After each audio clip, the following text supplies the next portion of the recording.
Staring at a blank page, every author's nightmare. It doesn't need to be more frightening than a Stephen King book. No, really, I'm serious. Stop laughing. While most authors of novels are intimidated by the enormous task before them, that intimidation can be chopped up into quivering bits with some planning and task management.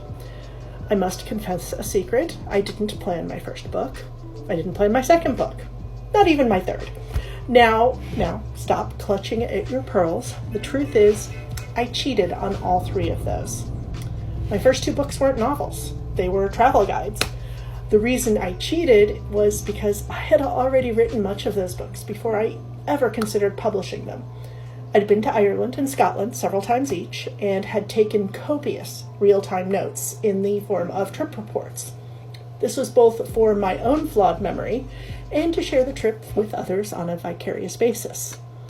Several people had asked for advice on trip planning themselves, so I wrote up several cheat sheets on how to find a good B&B or a car rental or researching airfare.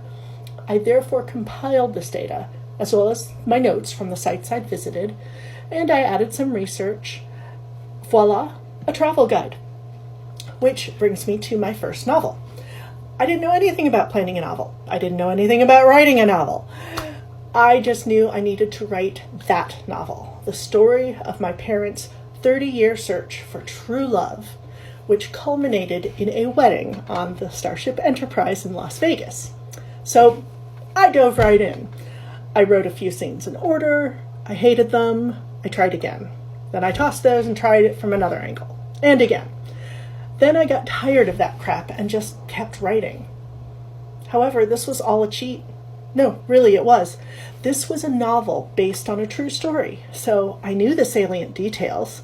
I knew the characters. I knew how it ended. None of that was anything I had to create.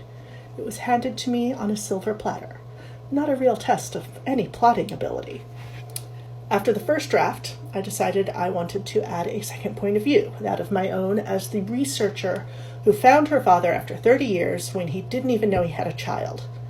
So I went in to add all that. In the end, I had a relatively cohesive tale, but the editing was atrocious. However, I didn't realize it and published it with a friend's micro-publishing company. Many years later, I've gotten the rights to that novel back, rewrote it, republished. It was in a state of permanent facepalm reading, that first version. No planning, not properly editing. I had so many continuity errors, outright contradictions, and plot holes.